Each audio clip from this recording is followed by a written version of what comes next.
नमस्कार, मैं हूं आशीष चित्रांशी और आप देख रहे हैं द न्यूज लॉन्चर। अब रातों रात पर्दे के पीछे डील शुरू हो गई है और ये डील बीजेपी के बड़े-बड़े दिग्गजों के जरिए की जा रही है। ये डील उन लोगों से की जा रही है जो बीजेपी को हराने के लिए शपथ लेकर के सौगंध खा करके मैदान में कूद रहे थे और एक-एक करके अब वो पीछे हट रहे हैं। क्या पूरी तरह वो पीछे हट जाएंगे या पीछे हट करके अंदर खाने खेल करेंगे? हालांकि कुछ तो चुनाव मैदान से हटने वाले हैं, कुछ हटने लगे हैं और कुछ इनडायरेक्टली बीजेपी का हाथ थामने लगे। ये पूरा खेल समझेंगे। आखिर क्यों जरूरत पड़ी है इस डील की?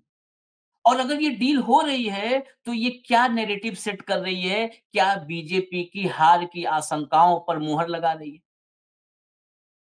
महाराष्ट्र से झारखंड तक दोनों स्टेट पर इस वीडियो में चर्चा होगी। शुरुआत हम महाराष्ट्र से करते हैं और फिर झारखंड में चंपई सोरेन के इलाके से जो खबरें हैं, कल चंपई सोरेन के क्षेत्र में हमारे सहयोगियों की एक टीम ग्रामीण क्षेत्र में थी, उस क्षेत्र में कितनी भयंकर रिपोर्ट आई है, वो भी हम आपको बताएंगे। लेकिन शुरुआत महाराष्ट्र से करते हैं। महाराष्ट्र में एनकाउंटर स्पेशलिस्ट प्रदीप शर्मा का नाम सबने सुना। कई फ़िल्में और वो जो है वेब सीरीज़ इन सब से इंस्पायर होकर के मुंबई के एनकाउंटर स्पेशलिस्ट से इंस्पायर होके बन चुकी है। प्रदीप शर्मा की पत्नी स्वीकृति शर्मा अंधेरी सीट पर निर्दलीय मैदान में उतरी थी और ये चुनौती मुख्य रूप से दे रही थी जो शिवसेना है शिंदे वाली, उसके उम्मीदवार मुरजी पटेल को। अब प्रदीप शर्मा की पत्नी प्रदीप शर्मा तमाम विवादों में है। बहुत सारे उन चारों तरफ से उन पर भी ट्रैप है। प्रदीप शर्मा की पत्नी स्वीकृति शर्मा ऐन वक्त पर अंधेरी ईस्ट से चुनाव मैदान से पीछे हो जाती है, नामांकन वापस ले लेती है। नामांकन वापसी की आखिरी तारीख 4 नवंबर नामांकन वापस।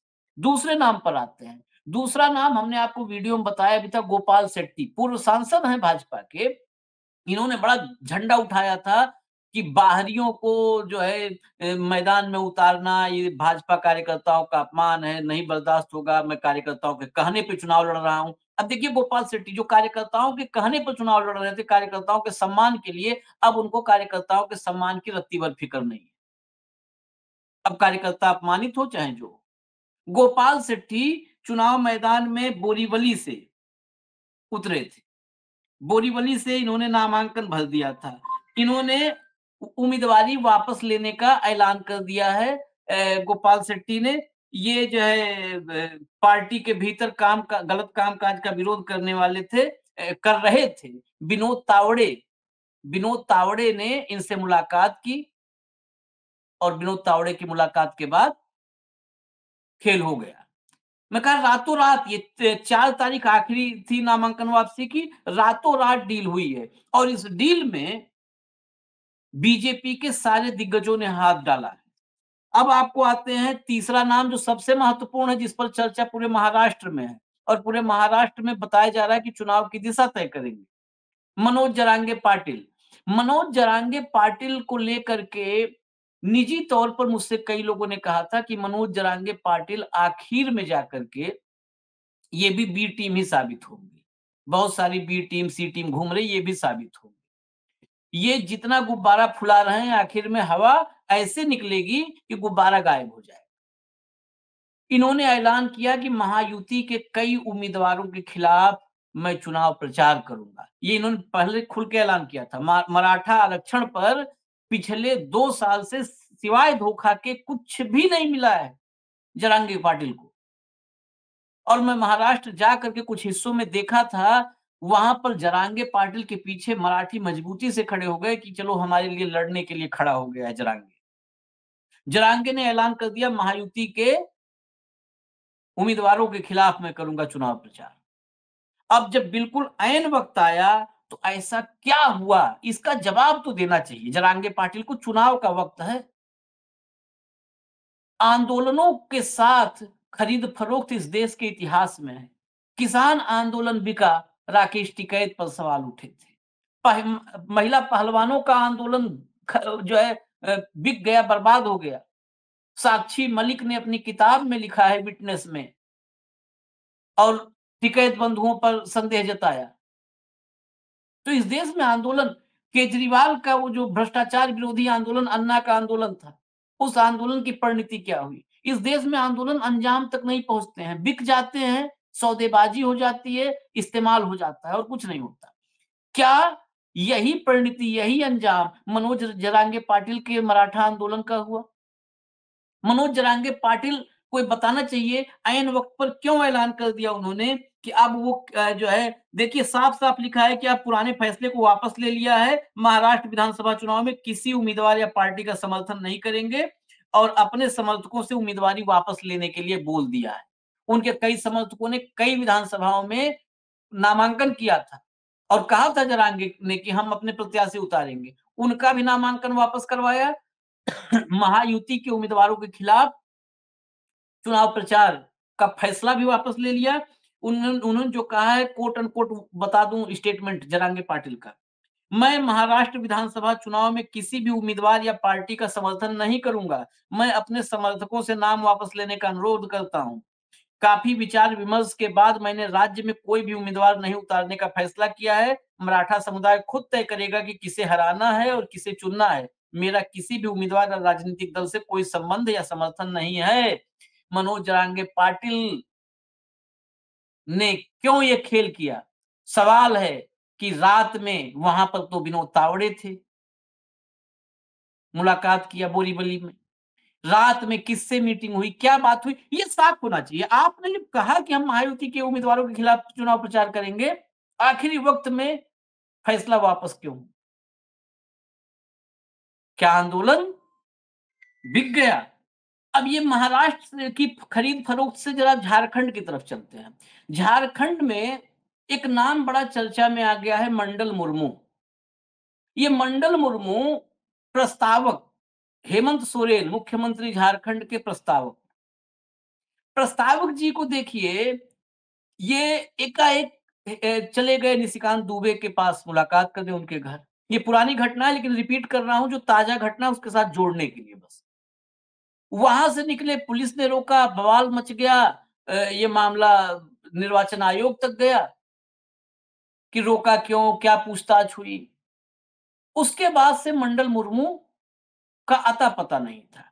एकाएक मंडल मुर्मू प्रकट होते हैं, प्रस्तावक हैं, उनकी पहचान मात्र एक है मंडल मुर्मू को। इस दौर में जब टोकनिज्म की राजनीति हो रही है देश में, संकेतों की राजनीति, प्रतीकों की राजनीति जब देश में हो रही है, तो उस दौर में मंडल मुर्मू की वही पहचान उनकी हैसियत को बढ़ाती है, उनकी पूछ बढ़ा रही है।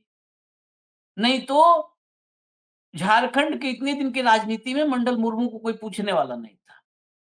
दरअसल सिद्धू और कान्हू झारखंड के दो गौरव, जिन्होंने अंग्रेजों के खिलाफ विद्रोह कर दिया आज से 200 साल पहले, मतलब पौने 200 साल, 1857 से पहले। वो सिद्धू और कान्हू के वंशज हैं मंडल मुर्मू। यही उनकी पहचान है। इसी पहचान को ये मोदी युग की राजनीति में, जब टोकनिज्म की राजनीति आई, जब प्रस्तावक चुन-चुन के कि ऐसे प्रस्तावक रखो, जब काशी में उन्होंने कि एक इस विधा कर लिया और एक इस विधा कर लिया, मतलब सबको उनके विरासत को देखते हुए चुनना शुरू हुआ प्रस्तावक। उस दौर में मंडल मुर्मू भी झारखंड में प्रासंगिक हो गए। हेमंत सोरेन ने उनको अपना प्रस्तावक बनाया, प्रस्तावक बने और गायब हो गए। उस वक़्त ये आशंका जताई गई थी और मैं उस बात को सामने नहीं लाऊँगा, लेकिन अगर मंडल मुर्मू उस बीच में भाजपा के संपर्क में होते, एकाएक उनका संपर्क जो टूटा, वो टूटा नहीं होता, तो शायद हेमंत सोरेन चुनाव मैदान में नहीं होते इस वक़्त, नामांकन खारिज हो गया होता। वो सूरत मॉडल आपको पता है कि प्रस्तावक का गायब हो जाना, प्रस्तावक डिसोन कर दे कि हम तो गए नहीं, हमने साइन नहीं किया, नामांकन खारिज हो जाता। लेकिन निशिकांत से उस संपर्क के बाद मंडल मुर्मू एकाएक आउट ऑफ कवरेज हो गए, नॉट रीचेबल हो गए।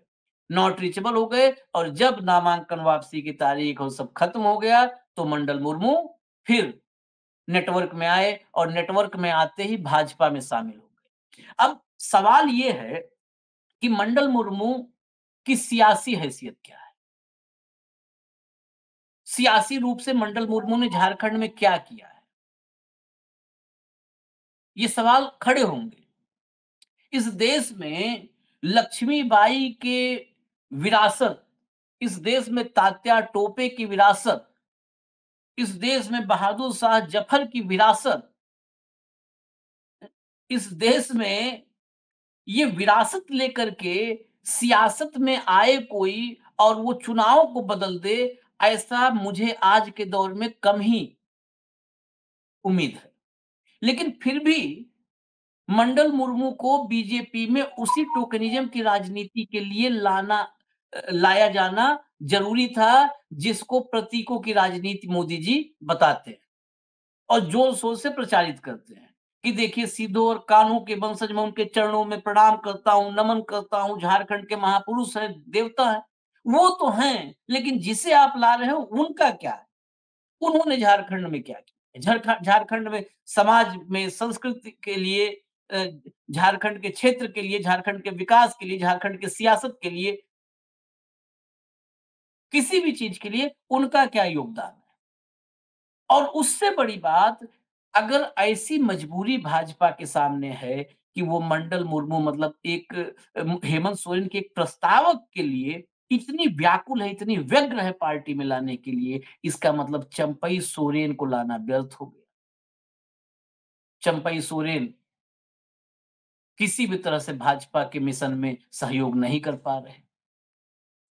आपके इतने नेताओं, बड़े-बड़े नेता, पूर्व मुख्यमंत्रियों का जमावड़ा शायद किसी बड़े बड़े प्रदेश में इतने पूर्व मुख्यमंत्री भाजपा के पास नहीं होंगे। इतने पूर्व मुख्यमंत्री शायद महाराष्ट्र में नहीं होंगे भाजपा के पास, उत्तर प्रदेश में नहीं होंगे। उत्तर प्रदेश में भाजपा के पूर्व मुख्यमंत्री में, जीवित पूर्व मुख्यमंत्री में मुझे लगता है शायद राजनाथ सिंह के अलावा शायद एकाध कोई बचा हो। आप झारखंड में गिनिए तो पूर्व मुख्यमंत्री कितने हैं पार्टी में, वो कैसे रहे, किस पार्टी से रहे, वो छोड़ दीजिए। अर्जुन मुंडा, बाबूलाल मरांडी, रघुवर दास, मधु कोड़ा, चंपई सोरेन, 5 पूर्व मुख्यमंत्री एक पार्टी में।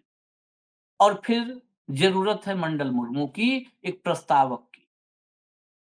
यही झारखंड में भाजपा की दशा बताता है। अब आगे की दशा मैं आखिरी 2 लाइन में बता देता हूँ। कल एक टीम गई थी हमारे सहयोगियों की, जो सरायकेला जो क्षेत्र है चंपई सोरेन का, उसके ग्रामीण इलाकों में, गाँव में गई थी।